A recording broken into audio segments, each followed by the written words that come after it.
Hello students, today we are starting differentiability. देखिए, अगर हम डिफरेंशियबिलिटी की बात करते हैं तो सबसे पहले आपने पढ़ा होगा क्लास 11 में डेरिवेटिव की। तो हम बात करते हैं डिफरेंशिएशन की। तो हमने क्लास 11 में पढ़ा था derivative of F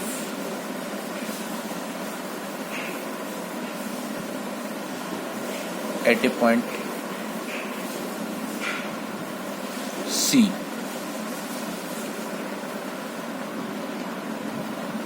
d over dx fx at x is equal to C। इसी को हम बोलते थे f डैश C, और इसी का हमने एक फार्मूला पढ़ा था, limit s tends to 0 f c plus h minus f c upon h. तो ये आपने फॉर्मूला पढ़ा था डेरिवेटिव के लिए हमारे पास। तो हम इसी की आगे हम बात कर रहे हैं बच्चों कि इसी को अगर इन जनरल बात करें तो हम बोलते थे कि d over D x F x, जिसको हम बोलते थे एफ डैश एक्स। तो उसका फॉर्मूला क्या होता था, limit s tends to 0 f x plus h minus f x upon h. तो ये हमारे पास जनरल हमारे पास डेफिनेशन थी डेरिवेटिव की, जो क्लास 11 में पढ़ी थी। अब हम जैसे हमने लिमिट्स में बच्चों पढ़ा था कि जब हम लेफ्ट हैंड लिमिट और राइट हैंड लिमिट निकालते थे, और जब हमने कंटिन्यूटी पढ़ा था उसमें देखा कि अगर लेफ्ट हैंड लिमिट और राइट हैंड लिमिट इक्वल है और वो फंक्शन की वैल्यू के बराबर है, तो हम बोलते थे कि फंक्शन क्या है, कॉन्टिन्यूस है। In the same manner differentiability की बात करें तो उसमें हमारे पास बच्चों लिमिट नहीं डेरिवेटिव होती, तो इसमें होता है हमारे पास एक right hand derivative. Right hand derivative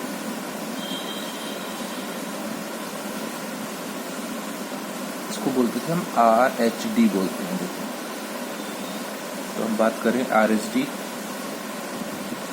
eight x is equal to कोई पॉइंट ले लें ए, इसको फॉर्मूला हो जाएगा R f dash a is equal to limit s tends to 0 f a plus h minus f a upon h. ये हमारे पास हो गया राइट हैंड डेरिवेटिव। इसी में हमारे पास होता है एक left hand derivative. Left hand derivative उसकी बात करें तो वो होता है हमारे पास एल एफ डैश ए। तो बस केवल इस फॉर्मूले में आप एच के प्लेस पर माइनस एच रख दीजिए, तो आपको लेफ्ट हैंड डेरिवेटिव आ जाएगा। ठीक है, तो ये हमारे पास लेफ्ट हैंड डेरिवेटिव और राइट हैंड डेरिवेटिव होगा। इसी में हमारे पास कंडीशन है कि if R f dash a equal to L f dash a, then f is said to be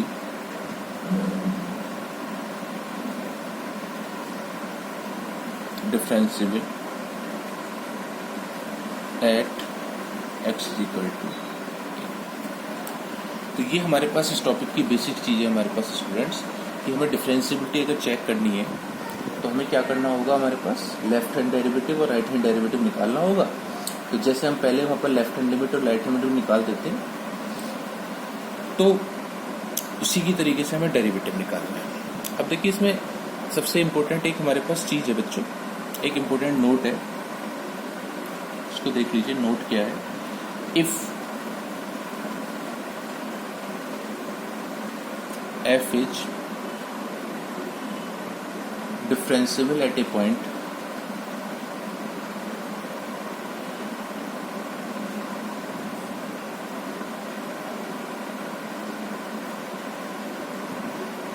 at a point x is equal to a, then it is also continuous। CTS हम continuous के लिए use कर रहे हैं बच्चों, सीधे continuous at x is equal to a।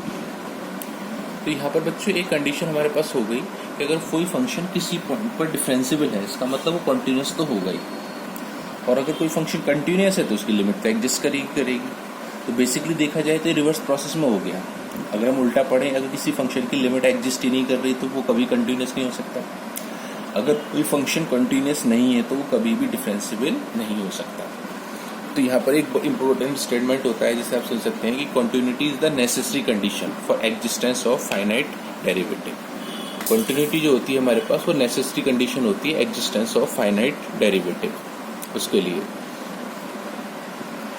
तो अब हम आगे बात करें और अब देखते हैं कि हमारे पास क्या है। तो क्लास 11 में हमने जो पढ़ा था बच्चों, इस बात करें डिफरेंशिएशन की, तो उसमें आपने कुछ फॉर्मूले वगैरह पढ़े थे डिफरेंशिएशन के, जिन्हें हम देखते थे कि आपने पढ़ा कि क्या हमारे पास बेसिक रूल है डिफरेंशिएशन करने के। तो बेसिक रूल में आपने जो सबसे पहले पढ़ा डिफरेंशिएशन में, जिसे हम बात करते थे कि late u and v are two function of x। तो सबसे पहले इसमें होता था बच्चों हमारे पास प्रोडक्ट रूल। क्या होता था? Product rule. तो अगर हम प्रोडक्ट रूल की बात करते थे तो हम बात करते थे कि भाई d/dx हमारे पास u v का अगर हम डिफरेंशिएट कर रहे हैं तो इसमें वही फर्स्ट सेकंड की बात करते थे कि जी u को फर्स्ट v को फर्स्ट, तो u को छोड़ा और v का डेरिवेटिव v डैश लिख लेते हैं, और v को छोड़ा और u का डेरिवेटिव कर देते हैं u डैश। तो ये हमारा प्रोडक्ट रूल हो गया बच्चों। अब इसी में हमारे पास क्या है कि प्रोडक्ट रूल बेशक ऐसा नहीं समझते कि अगर दो ही फंक्शन हो, अगर सपोज करो हम तीन फंक्शन ले लें u v w, तो d/dx u v और w, तो यहाँ पर तीन फंक्शन हो गए हमारे। तो आप तीन में से दो फंक्शन को छोड़ दीजिए और एक का डेरिवेटिव कर दीजिए, प्लस इस बार u और w को छोड़ दीजिए, v का डेरिवेटिव कर दीजिए, और इस बार v और w को छोड़ दीजिए और u का डेरिवेटिव कर दीजिए। तो इसका मतलब ये हुआ हमारे पास कि ये हमारे पास फंक्शन जो हो गया जिसकी हम बात कर रहे हैं, तीन बार हमारे पास ब्रेक हुआ। तो प्रोडक्ट रूल का मतलब यही होता था कि अगर हमारे पास जितने फंक्शंस हैं उतनी बार प्लस में करेंगे और एक एक फंक्शन को हम एक एक बार में छोड़ते चले जाएंगे। अब इसी में हमारे पास एक तो होता था हमारे पास प्रोडक्ट रूल और एक होता था बच्चों हमारे पास कोशेंट रूल। क्या होता था? Quotient rule. कोशेंट रूल की हम बात करें तो जैसे अगर फंक्शन की बात कर रहे हैं, जैसे वही अगर u और v हम ले रहे हैं, इस बार वो कोशेंट की फॉर्म में है। तो इसकी बात करें तो डिनोमिनेटर v है, नोमिनेटर u है, तो डिनोमिनेटर को छोड़ते हैं, नोमिनेटर का डिफरेंशिएशन माइनस उसको उल्टा कर देते हैं अपॉन डिनोमिनेटर का स्क्वायर। तो this is known as the quotient rule. तो ये हमारे जो बड़े बेसिक लॉ हैं, कोशेंट रूल और प्रोडक्ट रूल है। इसके अलावा अगर हम बात करें जो क्लास 11 में आपने एक दो चीज़ें पढ़ी थी कि अगर हम डिफरेंशिएशन की बात करें तो वो कुछ बेसिक लॉ थे डिफरेंशिएशन के, जिससे हम बात करते थे कि अगर कोई फंक्शन है उसकी बात कर रहे हैं तो ये एकदम बेसिक लॉ है। दोबारा देख सकते हैं कि d/dx के fx की बात कर रहे हैं कि हमारा कांस्टेंट है, बाहर आ जाएगा, और d/dx ये क्या रह जाएगा? fx रह जाएगा। या फिर अगर हमारे पास हम बात कर रहे थे कि अगर हमारे पास दो फंक्शन प्लस या माइनस में है तो डेरिवेटिव एक ऑपरेटर की तरह वर्क करता है, दोनों जगह अलग अलग डिफरेंशिएट हो जाएंगे। तो d/dx fx plus minus d/dx gx। तो इस तरीके से हमारे पास दोनों फंक्शन का क्या होगा? अलग अलग डेरिवेटिव हो जाएगा हमारे पास। तो ये हमारे पास और एक बेसिक रूल हुआ डिफरेंशिएशन का। अब हमारे पास कुछ फॉर्मूले हैं। अब जैसे हम क्लास 11 के कुछ बच्चों फॉर्मूले हैं, इनको हम एक बार लिख लेते हैं, उस फॉर्मूले को लिख लेते हैं और उसके बाद हम इस टॉपिक को चालू करेंगे। जैसे सपोज करो सबसे पहले हम बात करते थे कि d/dx कांस्टेंट का डेरिवेटिव हमेशा 0 होता है। इसके अलावा हम बात करें कि d/dx x की पावर n, तो x की पावर n का फॉर्मूला होता है n x की पावर n माइनस 1। इसके लिए कुछ और फार्मूले, d/dx हमारा log x का फार्मूला होता था 1/x।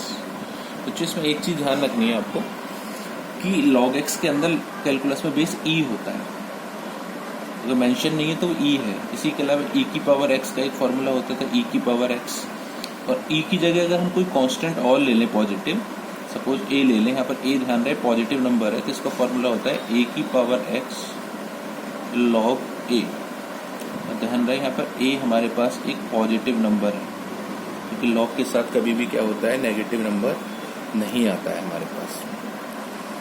तो ये हमारे पास कुछ फॉर्मूले थे बेसिक। इसी तरीके से ट्रिग्नोमेट्री के कुछ फॉर्मूले थे कि d/dx अगर हम sin x की बात करते हैं तो sin x का डेरिवेटिव क्या होता है बच्चों, cos x होता है। इसी तरीके से d/dx cos x की बात करें तो उसका डेरिवेटिव होता है माइनस sin x। इस तरीके से d/dx tan x की बात करें तो tan x का डेरिवेटिव होता था sec स्क्वायर x। फिर d/dx cot x की बात करें तो cot x का डेरिवेटिव है minus cosec square x।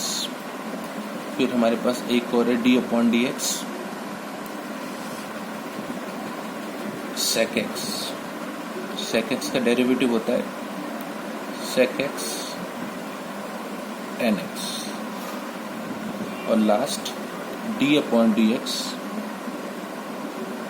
cosec x। ठीक है, तो cosec x का डेरिवेटिव होता है माइनस cosec x और cot x। तो कई बार जो बच्चों को प्रॉब्लम आती है फॉर्मूले लर्न करने में वो यही आती है कि हो सकता है कि उनको ये ना पता चल पा रहा हो कि किसको नेगेटिव लेना है किसको पॉजिटिव। तो ध्यान रहे, इसमें दिख रहा है आपको cos, cot और cosec तीनों का डेरिवेटिव नेगेटिव आता है। तो देखिए बच्चों, फॉर्मूले लर्न करना बहुत इंपॉर्टेंट पार्ट है किसी भी चीज़ का। तो मैथमेटिक्स में खासतौर से फॉर्मूले का इंपॉर्टेंट रोल है। तो अब हम देखो आगे देखते हैं। चलिए आप कुछ डिफरेंशिएशन के एग्जांपल्स की डिस्कस कर लेते हैं बच्चों। देखिए बुक में एक चेन रूल के नाम से आपको मेंशन है, लेकिन हम आपको एक चीज़ दिखाना चाह रहे हैं कि हमें कुछ चीज़ें डायरेक्ट करनी है।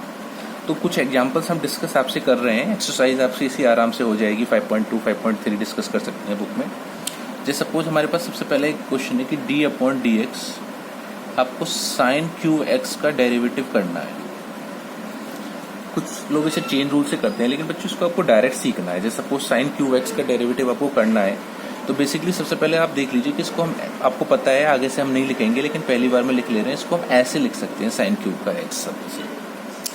अब जरा एक चीज देखिए कि डिफरेंशिएशन में क्या है कि जैसे सबसे डिफरेंशिएशन आप किसी फंक्शन में कर रहे हैं तो आप जब वो ऑपरेटर d/dx है तो देखिए सबसे पहले किसके कांटेक्ट में आएगा। जैसे हमने कहा d/dx, तो आप देख रहे हैं नीचे बेस में एक x का फंक्शन है और पावर में हमारे पास क्या है, एक कांस्टेंट है। तो आपको पता है बच्चों कि अगर ऐसा हो रहा है कि बेस का फंक्शन नीचे कांस्टेंट है तो ये x की पावर n का कोफिशिएंट फॉर्म हो गई। तो आप इसे x की पावर n की तरह डिफरेंशिएट कर दें तो x की पावर n का डेरिवेटिव आपको सबको पता है n पहले आ जाता है और एक पावर कम हो जाएगी 3 sin x का स्क्वायर। बस इसी के साथ आपको ये ध्यान रखना है कि आपने यहाँ sin x को बेसिकली x मान के डेरिवेटिव कर दिया, तो अब आपको साथ में sin x का डेरिवेटिव और करना है। तो d/dx sin x। तो आप देखिए आपका आंसर क्या आया, 3 sin square x into cos x। चलिए अब हम एक और लेते हैं। अब हमें समझ में आ गया है कि ये जो पावर है, होल पावर, सबसे पहले हम किस फंक्शन के कांटेक्ट में आ रहे हैं उसका डिफरेंशिएट करना है और फिर हमें जब तक डिफरेंशिएट करते रहना है जब तक हमारे पास फाइनली x ना आ जाए, क्योंकि x का डेरिवेटिव क्या होता है, 1 होता है। इसमें हमारे पास एक चीज और ध्यान रखनी होती है बच्चों, हमें जब हम एक डिफरेंशिएट पहले फंक्शन का कर लेते हैं जब d/dx हम नेक्स्ट लाइन में लिखते हैं। तो जैसे सपोज ये फर्स्ट एग्जांपल हो गया हमारे पास। एक और एग्जांपल्स की बात कर लें कि आपसे कहा कि भाई d/dx tan स्क्वायर और x स्क्वायर। तो देखिए पहले क्वेश्चन से आप समझ गए होंगे कि ये आपको पता भी है कि साइन के tan के आगे जो क्यूब है ये होल क्यूब है। तो सबसे पहले इसी 2 का डेरिवेटिव होना है, इसी 2 का। तो 2 को हम बाहर ले आए और tan 2 1 बचा पावर tan x स्क्वायर और d/dx अब किसका करेंगे, tan का ही डेरिवेटिव। इसलिए जो आगे की चीज है वो हमेशा चलती रहेगी। तो ये है 2 tan x स्क्वायर और tan x स्क्वायर का डेरिवेटिव tan x का भी पढ़ाया आपने, sec स्क्वायर होता है, sec स्क्वायर और x स्क्वायर तो एंगल है वो हमेशा चलता रहेगा। तो देखिए पहले आपने इस पावर का किया, फिर पावर के बाद tan का किया, अब आपको x स्क्वायर का करना है। तो x स्क्वायर का डेरिवेटिव और कर दीजिए x स्क्वायर। x स्क्वायर का डेरिवेटिव 2x है, तो फाइनली क्या आ गया आंसर, 4 स्टार्टिंग में लिख लो, tan x स्क्वायर और sec स्क्वायर x स्क्वायर। तो इस तरीके से हमारा ये डेरिवेटिव आ गया बच्चों। तो अब आपको ये समझ में आ गया होगा चेन रूल की हम जो बात कर रहे हैं, अगर हमारा कितना भी फंक्शन लंबा जा रहा है जब तक हम डेरिवेटिव करते रहेंगे जब तक कि हमारे पास क्या होगा, वो हमारे पास x तक ना पहुंच जाए। चलिए अब मैं आपके सामने एक और थोड़ा बड़ा क्वेश्चन सॉल्व करता हूँ, ठीक है। और इसको हम ध्यान रखेंगे, जैसे सपोज करो हम बात कर रहे हैं sec q log sin x। बच्चों इसमें एक चीज आपको ध्यान रखना है, थोड़ा आइडिया ले लीजिए। अब मैं आपको इस बार डायरेक्ट क्वेश्चन करके दिखा रहा हूँ इसको। इसमें कितने फंक्शन का डेरिवेटिव आपको करना है। सबसे पहले आपको पावर का करना है, तो पावर का करेंगे, पावर के बाद फिर sec बचेगा, sec का करेंगे, sec के बाद फिर log बचेगा, log का करेंगे, फिर log के बाद sin x का करेंगे। तो 4 बार डेरिवेटिव हमारे पास आ रहा है, तो इसको हम थोड़ी ऐसे करके लिख ले रहे हैं। ये है क्वेश्चन। अब चलिए हम स्टार्ट करते हैं लिखना। सबसे पहले हमने पावर का किया, तो पावर हमारे पास आ गया 3 sec स्क्वायर और ब्रैकेट में रह गया हमारे पास log, क्योंकि ये एंगल तो जब हम पहुंचे ही नहीं है जब तक तो एंगल लिखा ही जाएगा इनटू। अब मैं थोड़ा डायरेक्ट कर रहा हूँ, जैसे हमने पहले पावर कर दिया, अब sec का करेंगे। तो sec x का डेरिवेटिव आपको पता है बच्चों क्या होता है, sec x tan x। तो sec ब्रैकेट में जो चल रहा है वो तो चलेगा ही, log sin x into tan x, tan और ब्रैकेट में क्या चल रहा है, log sin x। ये d अपॉन डी एक्स। अब हम किसका कर दिया, हमने sec x का कर दिया, अब log का करेंगे। तो log sin x क्या होगा बच्चों, 1 अपॉन sin x। फिर sin x का करेंगे, sin x क्या होगा, cos x। तो अब जरा देखिए इसे कंबाइन कर लेते हैं, cos अपॉन sin cot होता है, तो इसको लिख लेते हैं 3 cot x sec square log sin x। अब देखिए एक और देख लीजिए, sec log sin x और ये भी sec log sin x, तो इसको 3 दोबारा से लिख सकते हैं, log sin x पावर 3 हो गई into tan log sin x।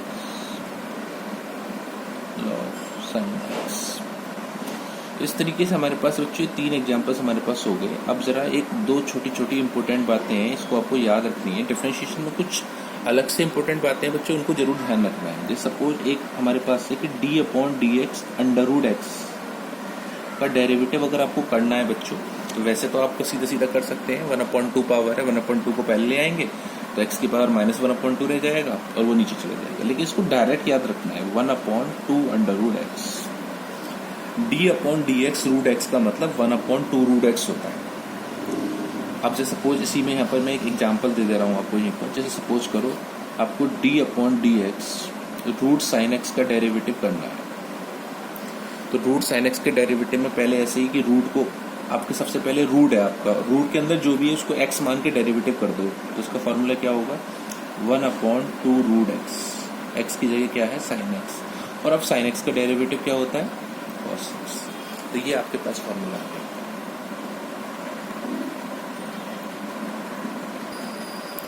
तो जैसे हमने बच्चों रूट एक्स का डेरिवेटिव डायरेक्ट किया, इसको डायरेक्ट करना है। इस तरीके से एक और है, आपको इसको याद रखना है।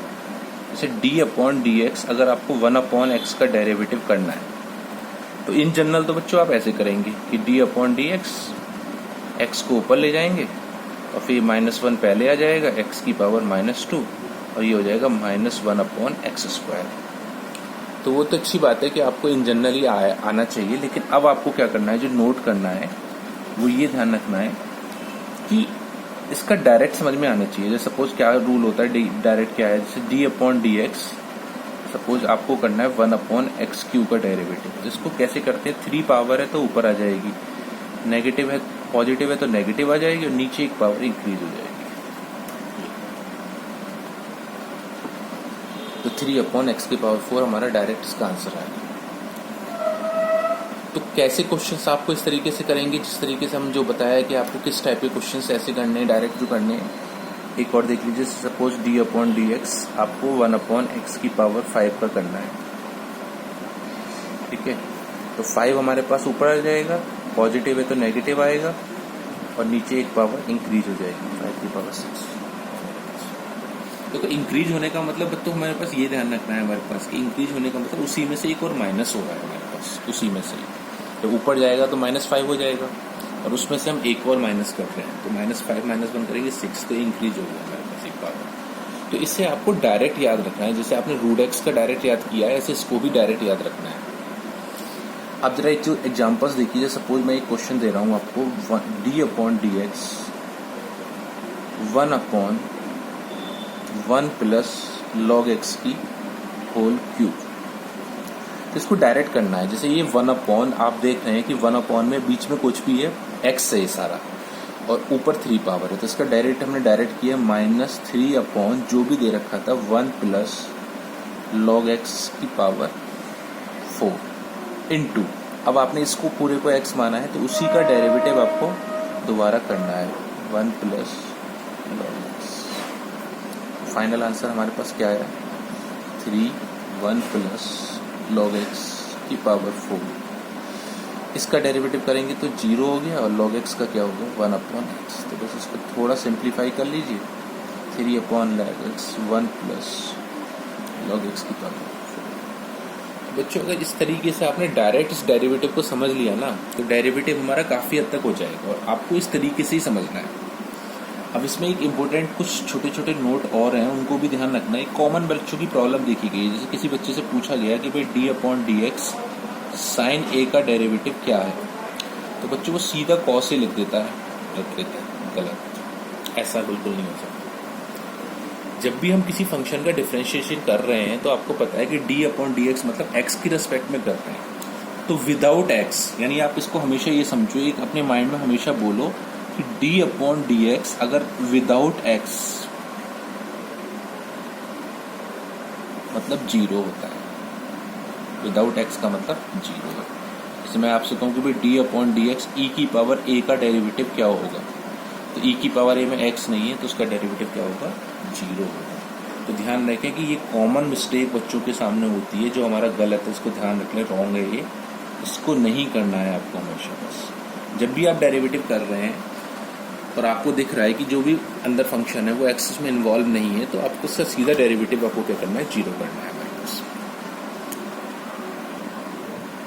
तो बच्चों जितना अभी तक हमने पढ़ा है इससे आसानी से आप बुक की एक्सरसाइज 5.2 बहुत आसानी से कर सकते हो। बस अब आपको थोड़ा सा 1-2 चीज़ें और सीखनी है, और क्वेश्चन तो आप डिफरेंशिएशन के सीधे आसानी से कर लेंगे। अभी हमारे पास बस एक चीज़ है, जैसे अभी हमने आपको लेफ्ट हैंड डेरिवेटिव और राइट हैंड डेरिवेटिव का जो कॉन्सेप्ट बताया था, बस उसको थोड़ा सा सीख लीजिए कि उसमें क्या है। कभी कभार इस बार बोर्ड एग्जाम में भी हाफ A1 मार्क्स में एक वैसा क्वेश्चन आया है, तो हम कैसे लेफ्ट हैंड डेरिवेटिव और राइट हैंड डेरिवेटिव बात करते हैं बच्चों, इसको क्वेश्चन कर लेते हैं। तो इसके वो हम एक एग्जाम्पल से देख लेते हैं बच्चों। जैसे उसने कहा है कि fx इज इक्वल टू, हमारे पास एक क्वेश्चन है मॉडुलस x, और उसने कहा है check differentiability at x is equal to 1।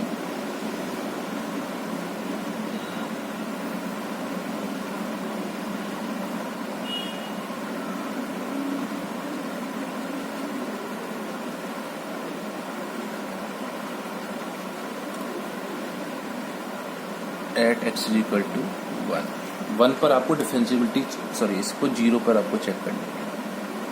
देखिए मॉडुलस फंक्शन के अंदर हमें ध्यान रखना है कि बेसिकली एक इंपॉर्टेंट चीज़ है बच्चों, कि अगर हम मॉडुलस फंक्शन की डिफरेंशिएबिलिटी की बात कर रहे हैं, तो वो जो मॉडुलस के अंदर जो भी फंक्शन है उसको अगर आप 0 के इक्वल पुट करते हैं तो x की वैल्यू निकालनी है, वही 0 हो जाए, उसकी बात चल रही है यहाँ पर। आगे चल के इसके बारे में हम एक इंपॉर्टेंट बात करेंगे कि भाई इसमें क्या मतलब है कि अगर हमारे पास कोई भी फंक्शन है कि उसकी डिफरेंशिएबिलिटी चेक कर रहे हैं 0 पर।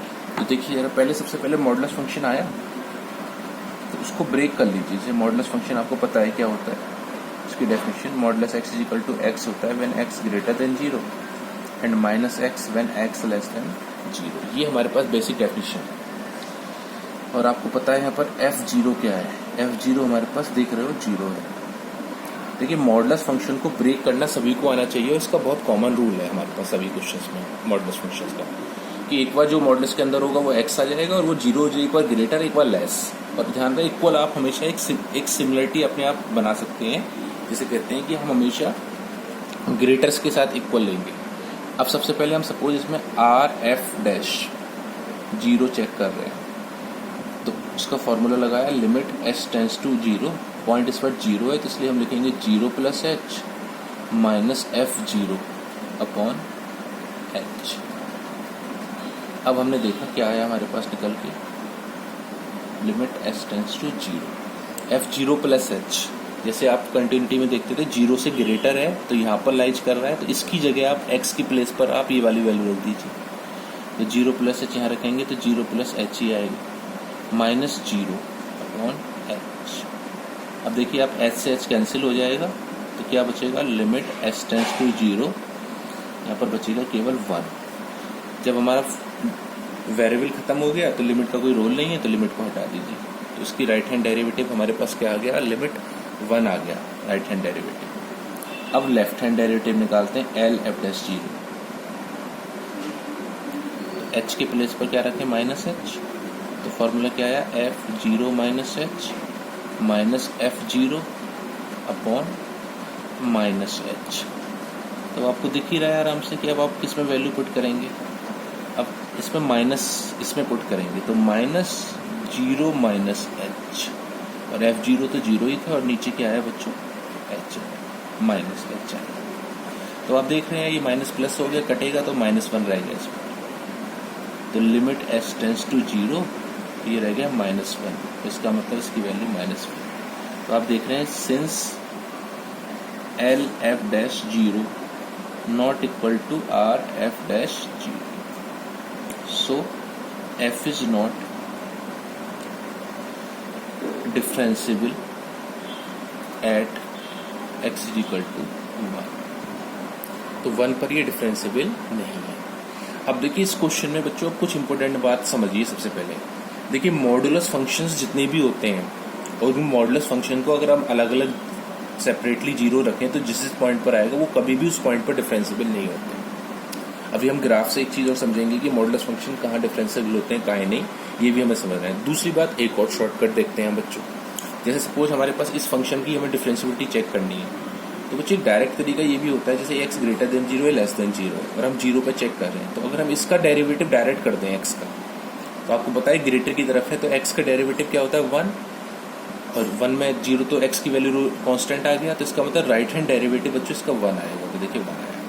अब हम लेफ्ट हैंड डेरिवेटिव निकालें तो ये लेस देन है, तो लेस देन मतलब लेफ्ट हैंड डेरिवेटिव। अब इसका डेरिवेटिव करेंगे तो x का डेरिवेटिव 1 और -1, तो देखिए लेफ्ट हैंड डेरिवेटिव -1। तो 1 मार्क्स के क्वेश्चन में बच्चों आप डायरेक्ट भी निकाल के देख सकते हैं कि ये फंक्शन की डिफरेंशिएबिलिटी हमारे पास चेक कर सकते हैं कि होगा या नहीं होगा।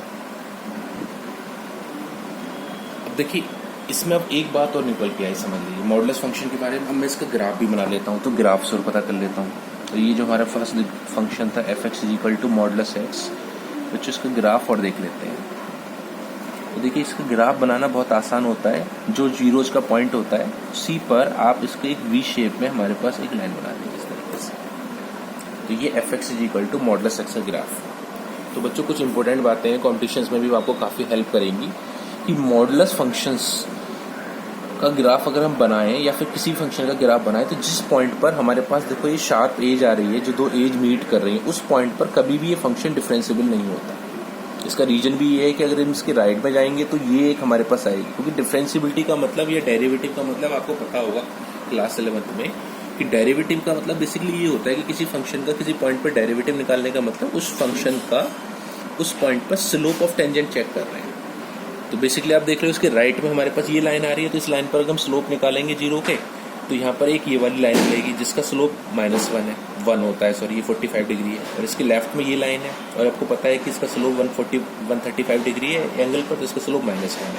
तो आप ये भी चेक कर सकते हैं कि इसका 1 है स्लोप, इसका -1 है, तो इसका मतलब ये दोनों इक्वल नहीं है, तो ये डिफरेंशिएबल नहीं है। तो ये भी हमें पता चल गया। तो अब जरा से एक और क्वेश्चन को देख लेते हैं। तो आप देख सकते हैं बच्चों इस क्वेश्चन पे x इज इक्वल टू 0 पर नॉट डिफरेंशिएबल आया है हमारे पास। तो अब जरा एक और एग्जांपल लेते हैं, f x is equal to modulus x minus 1। तो सबसे पहले तो इसकी ग्राफ बनाना है, इसकी डेफिनेशन, ये सब आपको पता होना चाहिए कि मॉडुलस फंक्शन अब काफ़ी ज़्यादा आने वाला है। जैसे x माइनस 1 आप देख लो, x माइनस 1 को 0 रखेंगे तो इसका 0 1 होगा, तो x ग्रेटर देन 1, और minus x minus 1 when x less then 1। तो अगर हम इसका ग्राफ बनाएं तो देखिए क्या होगा, इस बार ये 1 पर बनेगा क्योंकि इसका 1 हमारे पास पॉइंट है। जब इसमें x ग्राफ बनाएंगे तो चेक कर सकते हैं कि जब x को 0 रखेंगे तो एफ एक्स मतलब y भी 1 आएगा, तो ये 1 से ही जाएगा पास हो। इस तरीके से हमारे पास ये ग्राफ इसका बच्चों आया है। तो आप इसमें यहाँ पर चेक कर लीजिए, बस 1 पर ये x इज इक्वल टू 1 पर डिफरेंशिएबल नहीं है, क्योंकि वही 1 पर एक शार्प एज आ रही है, दो एज मीट कर रही है, तो 1 पर डिफरेंशिएबल नहीं है, और सब पॉइंट पर हमारे पास डिफरेंशिएबल है। बच्चों इस तरीके से अगर केवल आप ग्राफ देखकर ही, तो यहाँ पर देख सकते हैं बच्चों कि यहाँ पर लिख सकते हैं कि f is not differentiable at x is equal to 1। तो खाली ग्राफ देखकर भी ये पता लगाया जा सकता है कि फंक्शन इस पॉइंट पर डिफरेंशिएबल होगा या नहीं होगा। ये भी हम देख सकते हैं, खाली ग्राफ से ये चीज़ पता लग सकती है। सपोज एक एग्जांपल और ले रहा हूँ मैं आपको, और मैं एक फंक्शन को ग्राफ बना देता हूँ बच्चों। यहाँ पर देखो, सपोज इस तरीके से और इस तरीके से और इस तरीके से, और सपोज ये कोई पॉइंट है -1 और ये कोई पॉइंट है 1, x इज इक्वल टू 1 और x इज इक्वल टू -1। तो बच्चों ये इस पर और इस पर ये डिफरेंशिएबल नहीं होगा, इसके अलावा हर पॉइंट पे डिफरेंशिएबल होगा। तो कॉम्पिटिशन्स में भी बहुत सी जगह आपको ये चीज़ पता चल जाती है कि जहाँ पर दो लाइन आपको एक जगह मीट कर रही हो वहाँ पर कभी भी फंक्शन डिफरेंशिएबल नहीं होगा। तो एक बहुत इंपॉर्टेंट क्वेश्चन मैं आपको यहाँ पर लिखा देता हूँ, बता देता हूँ क्या है। तो जैसे एक आप एक लिख सकते हैं कि एक बड़ा इंपॉर्टेंट क्वेश्चन है कि राइट एन एग्जाम्पल, आप कॉपी पर लिख लीजिए, right an example of a function which is continuous everywhere but not differentiable eight 2 points. एक ऐसे फंक्शन का एग्जाम्पल दीजिए जो एवरीवेयर कंटिन्यूअस हो बट 2 पॉइंट पर ही डिफरेंशिएबल ना हो। तो देखिए बड़ा सिंपल है हमारे पास एग्जाम्पल देना। हमारे पास f(x) is equal to 2 modulus, कोई से भी 2 मॉडुलस, सपोज मैं यहाँ पर लिख देता हूँ modulus x plus modulus x minus 1। तो यहाँ पर ये जो फंक्शन है हमारे पास, ये at x is equal to 0, इसका 0 0 है और 1, नॉट डिफरेंशिएबल, नॉट डिफरेंशिएबल। तो एग्जाम में अगर आपसे कोई बोले कि भाई ये 2 पॉइंट्स के लिए हो गया हमारे पास, और अगर आप 3 पॉइंट्स के लिए बोले तो आप 3 कोई भी मॉडुलस लगा दीजिए, like modulus x plus modulus x minus 1 plus modulus x minus 2। तो ये बहुत इंपॉर्टेंट चीज़ है बच्चों, जिससे हम किसी भी पॉइंट पर हम डिफरेंशिएबिलिटी की बात कर रहे हैं। तो बस आज के लिए बच्चों हमारे पास इतना टॉपिक खत्म होने जा रहा है। बस आपको मैं इतना काम कर रहा हूँ, अब आप एक्सरसाइज 5.2 अपनी बुक से कर सकते हैं, सिंपल क्वेश्चन है। अगली एक्सरसाइज की हम कुछ फॉर्मूले की बात कर लेते हैं, क्योंकि अभी मैंने आपको जो स्टार्टिंग में फॉर्मूले लिखवाए थे वो सब आपने क्लास 11th में भी पढ़े थे, लेकिन कुछ फॉर्मूले मैं आपको बता रहा हूँ जिससे कि आप नई क्लास जब भी करने आएंगे तो पहले फॉर्मूले को चेक करके आएंगे। जैसे बच्चों हम बात कर रहे हैं कि हम d/dx हम बात करें, साइन इनवर्स x का डेरिवेटिव हमें निकालना है। इनवर्स फंक्शंस हमने क्लास 11th में अपने ट्रिग्नोमेट्रिक फंक्शन पढ़ा, और उसके बाद चैप्टर 2 हमारा क्या है, इनवर्स फंक्शन था, और जो आपने पढ़ा तो उसमें साइन इनवर्स का डेरिवेटिव, कॉस इनवर्स, तो ये 6 हमारे पास जो ट्रिग्नोमेट्रिक फंक्शन है, इनवर्स ट्रिग्नोमेट्रिक फंक्शन, इनकी डेरिवेटिव आप कैसे निकालते हैं इसको एक बार हम पढ़ लेते हैं बच्चों, ठीक है। तो देखिए जैसे साइन इनवर्स x का डेरिवेटिव हमें निकालना है, तो लेट y मान लीजिए y equal to sine inverse x। तो देखिए इसको क्या लिख सकते हैं, साइन इधर आ गया, ये हो गया sine y is equal to x। अब आप करिए differentiation with respect to x। देखिए कुछ कंफ्यूजन क्रिएट ना हो कि जैसे मैंने y को साइन इनवर्स x माना है तो यहाँ y कांस्टेंट नहीं है, कहीं आप ये सोचो कि विदाउट x 0 हो गया। y is the function of x, तो y कांस्टेंट नहीं है यहाँ पर, इसके अलावा कुछ भी आएगा तो सबका डेरिवेटिव 0 होगा और उसमें x नहीं आ रहा। तो देखिए साइन y का डेरिवेटिव क्या होगा बच्चों, cos y, और y का डेरिवेटिव क्या होगा, dy अपॉन dx, और x का डेरिवेटिव 1। तो आप देखिए dy ओवर dx की वैल्यू क्या आ गई बच्चों, 1 अपॉन cos y। देखिए y तो हमने लेट किया है तो इसे साइन में ही कन्वर्ट कर लीजिए, तो इसको लिख सकते हैं 1 माइनस साइन स्क्वायर 1।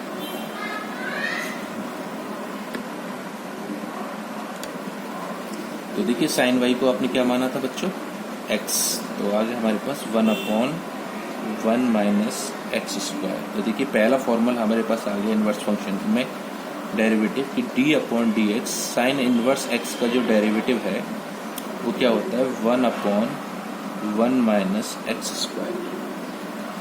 ओके, ये सबसे पहला डेरिवेटिव आ गया। अब हम देखते हैं आगे इन द सेम मैनर अगर आप डेरिवेटिव फाइंड करेंगे नंबर 2 कॉस इनवर्स का, तो d upon D x cos inverse x का डेरिवेटिव होता है -1 upon under root 1 minus x square.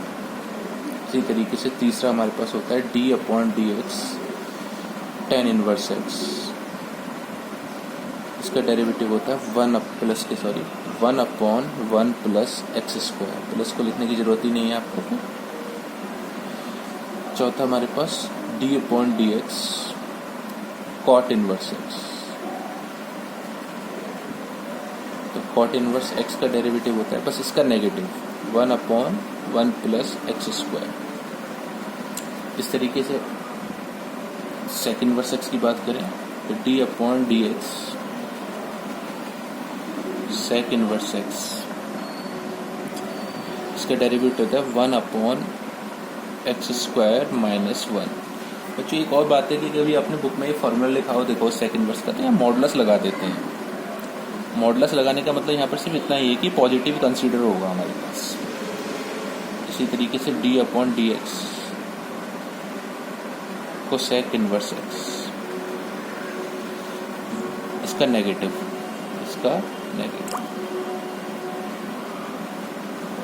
तो बच्चों ये सारी जो चीजें हमारे पास आ रही हैं, ये जो मॉडुलस लगा रहे हैं, ये सब डोमेन से रिलेटेड पार्ट है। जैसे आपने इनवर्स फंक्शन में पढ़ा होगा हमारे पास कि जो सेक इनवर्स फंक्शन जो होता है हमारे पास इनवर्स फंक्शन, उसके अंदर जो एक्स की डोमेन है उसमें -1 से 1 तक की वैल्यूज नहीं होती उसके बीच में।